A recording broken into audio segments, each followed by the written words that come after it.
Coming in at number 10, we have James Proudstar, aka the hero Warpath. A mutant that developed superhuman strength, Warpath idolized the X-Men as a young man when his older brother, Thunderbird, joined the team. However, Thunderbird tragically died on his very first mission, an incident that caused Warpath to begin to hate the X-Men and become obsessed with killing Professor Charles Xavier. Briefly joining with the villain group called the Hellions, Warpath would eventually see the error of his ways and return to the side of good, frequently fighting alongside the New Mutants to help save both humanity and all of mutant kind. Coming in at number 9, we have Natasha Romanoff, aka the Black Widow. That's right, while she might be best known now for being an agent of S.H.I.E.L.D. and being one of the most resourceful members on the Avengers team, the Black Widow still has an awful lot of red in her ledger. In her very first appearance, Black Widow was attempting to rob Iron Man's tech with the help of another villainous thief at the time, Hawkeye. While Hawkeye would see the error of his ways a bit quicker than Natasha, she would go on to be brainwashed by the infamous Red Room, training her to be a remorseless assassin, skills that she now uses today as a member of the Avengers to try and make up for her bloody past. Coming in at number 8, we have Bucky Barnes, aka the Winter Soldier. Originally believed to have perished during Captain America's World War II era adventures, Bucky was in fact captured and brainwashed by the villainous organization Hydra, turning him into the perfect weapon and such a deadly assassin that he would become infamous throughout the Marvel Universe, even rumored to be involved in the assassination of President John F. Kennedy. It was only through the dedication of his best friend Steve Rogers, aka Captain America, that Bucky was finally able to remember who he is and abandon his villainous career. While he's since started using his lethal training for the side of good, the Winter Soldier is still a brutal opponent, and with an arm made out of pure vibranium, surviving one of his punches is something that his enemies should definitely still be worried about. Coming in at number 7, we have the infamous Harley Quinn. Originally a psychiatrist at Arkham Asylum who took a particular fascination in the Joker, Harleen Quinzel was manipulated over time into breaking the Joker free and killing a guard, before the Joker pushed her into a similar vat of chemicals to the one that had created him in the first place. Reborn as the Joker's second in command, Harley believed she was in love for years as she helped the Joker with his schemes and war against Batman, but would eventually come to realize that the Joker was a violent man with no genuine feelings for her. Ever since, Harley has struggled to keep doing the right thing and has become more of an anti-hero than an outright villain, fighting back against the clown prince of crime that took so much away from her. Coming in at number 6, we have Selina Kyle, aka the one and only Catwoman. Originally just a cat burglar in a slightly more elaborate costume, Catwoman terrorized Gotham City for a while as her heists grew more and more elaborate and continued to be foiled by that pesky Batman. Eventually, however, Selina would wind up prioritizing those she cares about more than her thieving ways or connections to other supervillains, and combined with her growing romance with Batman after years of merely being flirty rivals, it finally looks like Catwoman might be permanently fighting for the good guys from now on. Just, you know, don't blame her if anything too expensive goes missing. Coming in at number 5, we have Patrick O'Brien, aka Plastic Man. Typically seen as one of the comic relief members of the Justice League, Plastic Man's origins actually began with him being a common criminal, a safecracker for a band of burglars. Following a robbery gone wrong, Patrick was shot, covered in chemicals, and left for dead, unintentionally causing his transformation into Plastic Man. Capable of completely manipulating his body down to the molecular level, Plastic Man is essentially indestructible given how flexible he's able to become. Completely impervious to physical damage, Plastic Man has also shown a complete immunity to mind control or telepathic suggestions, as his brain isn't made of enough solid matter to control, All of these facts combined make Plastic Man a very redeemed superhero. Coming in at number 4, we're gonna have to go with the famous, or should I say infamous, Deadpool. Originally designed to be a dark but slightly sarcastic villain for the X-Force comic series, Deadpool has over the years turned into a charming and fourth wall breaking anti-hero that's always trying to do some form of good, but sometimes shows it in some pretty odd and violent ways. However, the most notable aspect of Deadpool's powers and what makes him so powerful is his sheer inability to die. No matter how many times you stab him, shoot him, or chop some bits off, Deadpool will always bounce back with at least a couple of bad jokes. Add in his not insignificant skill with all manner of firearms and weaponry, and you've got an explosive anti-hero you do not want to mess with. Coming in at number 3, we have Pietro Maximoff, aka Quicksilver. A super speedster with a complicated backstory that's gone back and forth on both his parentage and whether his powers are mutant in origin, Quicksilver was one of the original members of Magneto's Brotherhood of Evil Mutants, before eventually being convinced of Magneto's villainy, I wonder if the phrase evil mutants had anything to do with that, and joined the Avengers instead, at the very same time as early member Hawkeye. With nearly all of his abilities focused on making his body and movement as aerodynamic as possible, Quicksilver's speed has been theorized to be limitless, even if his powers don't quite compare to all of the extra abilities of the DC Universe's Speed Force. Nevertheless, Quicksilver is incredibly fast for the Marvel Universe,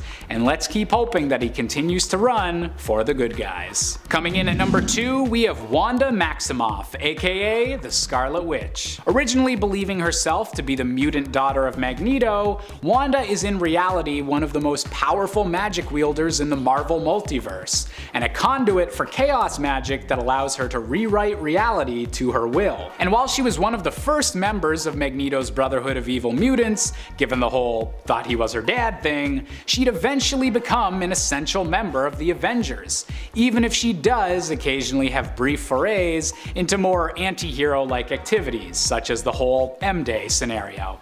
But hey, nobody's perfect. And finally, coming in at our top spot, we've got Eddie Brock, aka the iconic Venom. From Spider-Man's edgier looking costume, to a bulky web-slinging supervillain, to the lethal protector of San Francisco, Venom has held more jobs over the years than anyone else. But with the recent defeat of the dark symbiote god known as Null, Venom has become the leader of the symbiotes entirely, and thus has one of the most unstoppable armies in the entire Marvel Universe at his beck and call, alongside the fourth dimension spanning ability to interact with any symbiote throughout both space and time. Let's hope that Venom keeps on leaning on the hero part of anti-hero, because otherwise, all of these additional power boosts that he's gone through recently could wind up being a huge problem for the rest of the Marvel Universe. At number 10, I'm putting Hawkeye. Introduced first as a circus performer, Hawkeye starts his career as not much of a hero at all, but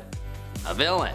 When he first decides to put on the suit and start going by the Hawkeye moniker, he teams up with Black Widow and takes on numerous heroes as a bad guy. After he and Black Widow fall in love, they become committed to this lifestyle for 2 whole years. But after his time as a crook, Clint Barton, aka Hawkeye, decides it's time for him to change things up. Basically, he just realizes that the supervillain lifestyle isn't for him and approaches the Avengers with the proposition that he joins them. Pretty bold. But they actually accept his offer, and he seamlessly joins the team and fights evil for the rest of his career. It's a pretty quick and easy transition to the good side, and it proves that it's not always some big event or reckoning that can change someone's moral alignment. Sometimes you just gotta go with your gut. At number 9 is the Riddler. This is a pretty goofy one because the Riddler makes this shift to the good side due to a bonk on the head by Shining Knight, which I think is a very funny way to turn to the good side. Not only does he decide he's finished with a life of crime, but he also loses his interest in riddles entirely. And with his memory of all his past deeds wiped, he's able to start completely anew as a detective on the streets of Gotham. With a bit of an infamous celebrity status, as you could expect, Detective Riddler has a decent career as a detective and is even hired by Batman and Nightwing. twice along the way. A Riddler with no interest in riddlers or doing harm, I suppose, just leaves a pretty smart dude who can get stuff done. He still wears all green though, which probably isn't great for blending it. At number 8 is Sandman. Yes, believe it or not, Sandman has actually been part of the Avengers before. One night, the Thing from the Fantastic Four actually sits Sandman down at a bar and tries to talk him out of his life of crime over a beer, and it works. After this, Sandman joins up with the Outlaws, which is a team of villains that are searching for a different path in life, which I imagine is like the AA for supervillains. And after actually helping Spider-Man on a handful of missions, Sandman actually receives a presidential pardon and is offered a spot with the Avengers. But unfortunately, with a little bit of lazy writing, Wizard later uses his magic to brainwash Sandman and turn him back to his evil roots. Reverted back to his previous state, Sandman brings the Sinister Six back together and tries to take down Spider-Man again. But for that short time, it was a great storyline of redemption for a character that really felt like he deserved a second chance. Alright, at number 7 we've got Rogue. This is a pretty cool one. Originally brought on by Mystique to join the Brotherhood of Evil Mutants, Rogue is only a teen when she chooses the path of evil. But the way she gets out of her dark ways is pretty unique and makes a lot of sense, all things considered. During a battle with the Avengers, Rogue absorbs the powers of Carol Danvers, or Miss Marvel at the time. But instead of losing these borrowed powers after a while, which is normally how Rogue's abilities work, Carol Danvers' powers and even her memories stick around. With this hero's thoughts in her head, she goes to Professor X to try to clear them out using his help, and this visit is when she becomes friendly with Charles Xavier, eventually joining the X-Men. At number 6 we have Harley Quinn. First appearing in the Batman the Animated Series, she has only grown in popularity over the years as one of DC's most popular villains. And considering she started as a partner to Joker, it's big news that in her current lore she's known to have flipped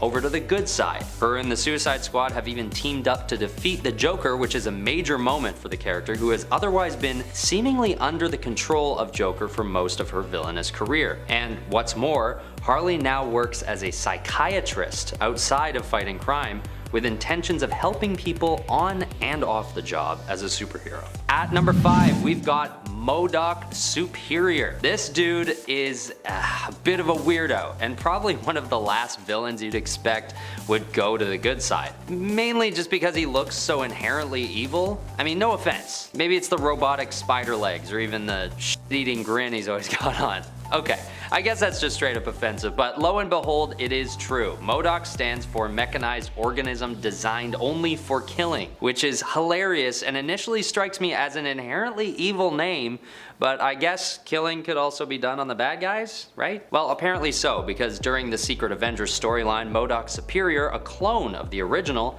actually joins the Avengers. I guess the bar is pretty low for entry. Sorry, that was another mean jab at MODOK. I didn't mean it. Turns out he only really joins the team because he has a crush on Maria Hill, one of the operatives in S.H.I.E.L.D. So, a turn to the good side for love. That's special. Good luck, buddy. We're rooting for you. At number 4, we have Magneto. Now, Magneto does good a few different times for various reasons, and sure, he always goes back to his anti-hero status, but these changes to the good side are substantial enough that it puts him on the front end of this list. One instance of Magneto blatantly coming to the good side is when his old friend Charles Xavier dies, and his dying wish is for Magneto to take over the school for gifted youngsters, and Magneto does it for his old friend. Another notable one is the time in X-Men Legacy issue number 237 when Sentinels are infiltrating an asteroid where Magneto is protecting the remaining mutants. And with the mutants on the brink of extinction, Magneto pulls out all the stops, bringing himself to a point of near death where he triumphantly stops the Sentinels in their tracks before finishing off the mutant race. It's not that surprising that Magneto risks it all for mutants. I mean, he's always been on their side, just with a little more resentment in his heart and questionable methods. And some even say that Magneto has always been a good guy. And I'd probably agree with that, but in some instances, it's more obvious than others. At number 3 is Deadpool. Did you know that when Deadpool made his first appearance, he was actually depicted as a villain to the X-Men in the New Mutants? He faces off against heroes like Cable and Domino, and he's only sort of himself in these early iterations. He still drops witty quips, but definitely comes off more serious and reserved than how we know him today. He also appears in issue 2 of X-Force, still as a villain, and in this instance we actually see Weapon X, or Kane, visiting Deadpool in his home country of Canada. But it's not a nice visit, of course. Deadpool is still very much a threat to the good guys at this point, and only later do the writers start to explore Deadpool further and decide that he deserves his own complex backstory and ambiguous moral compass. Thank goodness they saw his potential as an influential hero, because all the box office dollars he's turned in proves that we all do too. Okay, at number 2 we have Venom. This popular symbiote has clearly done a fair amount of time as the evil counterpart to Spider-Man, and there's no doubt that he was written originally as a bad guy. Eddie Brock and Venom have had many different run-ins with Spider-Man over the years, being labeled usually as Spidey's arch nemesis. But what's interesting about Venom, in the case of his good or evil affiliations, is that it's unclear whether or not the symbiote is inherently evil on its own, or if it's influenced by its host. Because in both cases, Venom has bonded with individuals who have been hurt by parents, or are, in the case of Brock, deeply resentful and jealous. Regardless, there have been numerous storylines, primarily starting in 1993, where Venom and Spider-Man basically have a total truce and even work together on numerous occasions. These days, it's not unheard of to see Venom going out of his way to protect innocent civilians in the line of duty. Finally, at number 1 is Punisher. I put Punisher up at number 1 because he's got to be one of the most badass superheroes of all time, and the fact that he chooses to do good is a really cool character trait, considering his look and how he carries himself. It sort of proves that the good side can even be enticing for someone as naturally dark and troubled as Frank Castle. First appearing as a villain, the Punisher is vying to seek revenge on Spider-Man, who he believes killed Norman Osborn. But after his first appearance as a villain, Castle makes it his duty to take on crime as a vigilante. He just does things his own way, through torture, extortion, and kidnapping, among other means. He just doesn't care how he gets his work done, but hey, he's still technically on the good side, regardless of how he does things. Number 10, the Pied Piper. Hartley Rathaway was born deaf, but had his hearing medically restored and developed a love for music. He learned how to hypnotize others with music to force them to do what he wanted, and he became the supervillain, the Pied Piper. He was sent to a mental hospital, and unlike everyone who goes to Arkham, it actually worked, and Hartley began using his abilities for good, making sure that the city's homeless were fed and sheltered. He became good friends with Wally West's Flash, and has even helped Flash take out a few villains over the years, such as the Turtle and Mirror Master. Number 9, Two-Face. Harvey Dent was once one of Batman's staunchest allies, working with him as Gotham's district attorney in their effort to root out the crime and corruption that had plagued the city. This all changed when Dent was talking to the crime boss Salvatore Maroni in court. Maroni had smuggled in a vial of highly corrosive acid into the courtroom and threw it in Harvey's face, disfiguring half of his face and turning the heroic district attorney into the villainous Two-Face. Two-Face is obsessed with duality and flips a coin to determine whether or not he will kill his enemies. Two-Face is one of Batman's worst enemies, but when the villain Hush gave him plastic surgery, he switched back to the side of law and order and betrayed Hush, helping Batman and Jim Gordon defeat the villain. Batman's friend was back. He trained Harvey to become a vigilante and left him in charge of protecting Gotham while he was away during the Lost Year arc. Unfortunately, when Batman returned, he came across a series of killings that were designed to make it appear that Harvey had returned to villainy. Batman confronted Harvey, who was so angered at Batman's distrust that his Two-Face persona re-emerged and convinced Dent to rescar his face and return to a life of crime. Number 8, Absorbing Man. Carl Creel was a former boxer turned criminal who was in prison when the trickster god Loki gave him the power to absorb the properties of whatever he touched, making him a powerful villain known as the Absorbing Man. Over the years, Creel went up against a host of heroes, including Thor, Spider-Man, Daredevil, and the Hulk, but he always ended up back in jail. When the government decided to go after the Hulk, they gave Creel boosted powers and sent him to take out Hulk. For reasons that are too complex to get into here, Creel was taken over by the One Below All and sent to Hell until he was rescued by the newly formed Gamma Flight, an organization dedicated to subduing dangerous gamma mutates. They offered Creel a spot on the team and a full pardon, and the Absorbing Man became a fully sanctioned hero, dedicated to helping people rather than hurting them. Number 7. Dr. Octopus. One of Spider-Man's oldest foes, first appearing in Amazing Spider-Man number 3, Dr. Otto Octavius was a gifted scientist before the 4 mechanical arms he created to help with his experiments were fused to his body,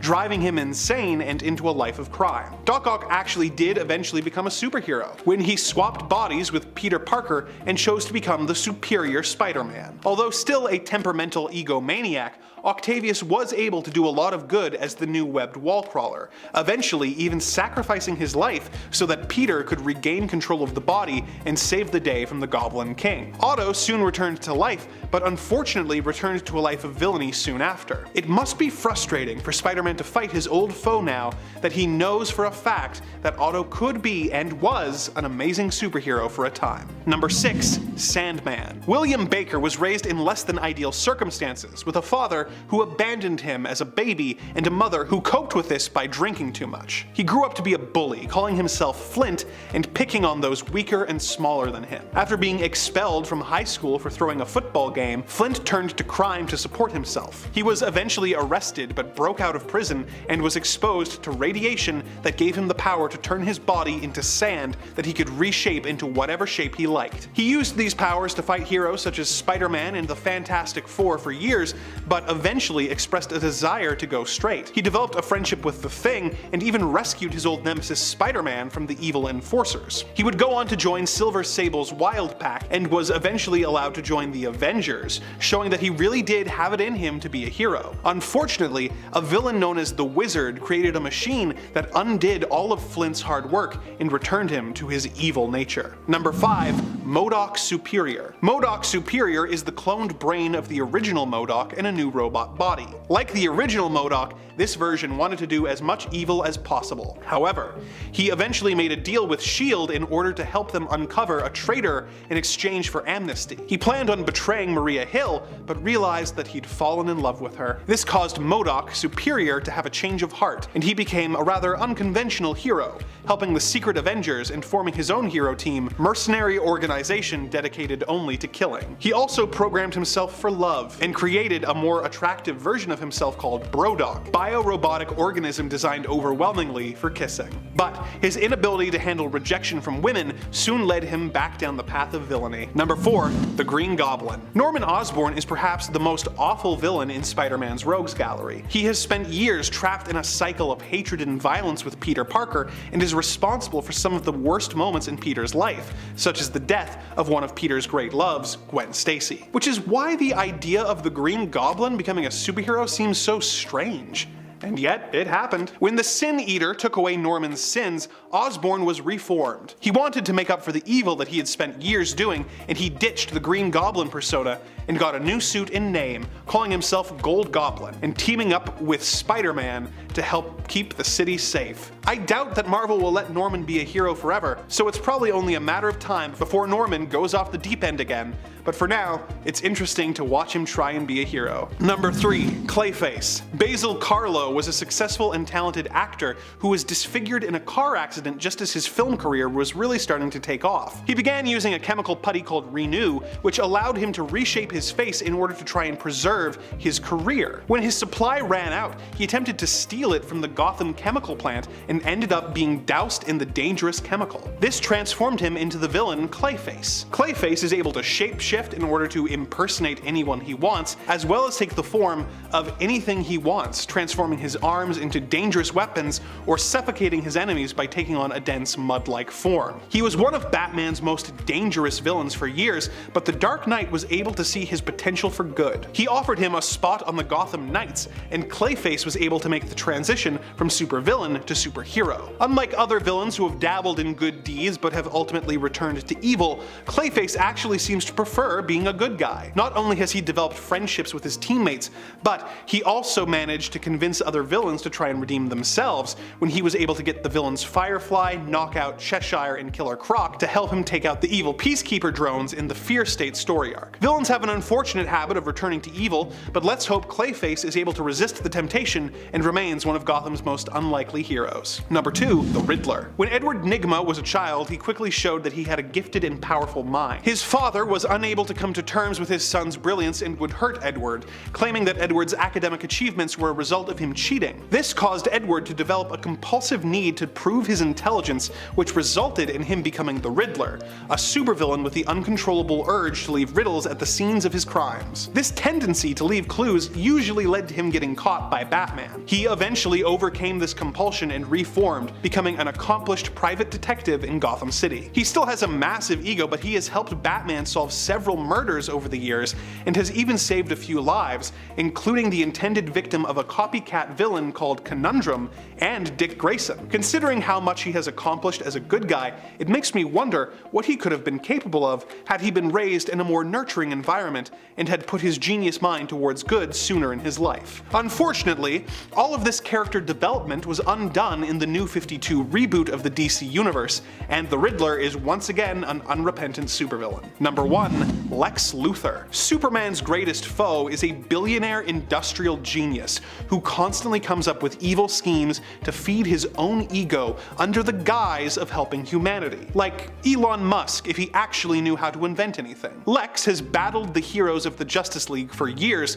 but eventually ended up saving the Earth from the crime syndicate. This shifted public opinion on the supervillain, and deciding that he liked the attention, Luthor became a hero and even managed to force his way onto the Justice League. When Superman died in the events of DC Rebirth, Luthor decided to take over the mantle, showing up in Superman's cape and a supersuit with the House of L symbol on its chest. Despite the objection of the pre-Flashpoint Superman, who had been transported to this new reality, Lex operated as a Superman for a while before his resentment of his fellow heroes' mistrust led him to return to evil. It's interesting to know that the only thing preventing Lex from saving the Earth is his own narcissism and ego, and I'm sure it actually makes his evil schemes even more frustrating for the Man of Steel to put up with.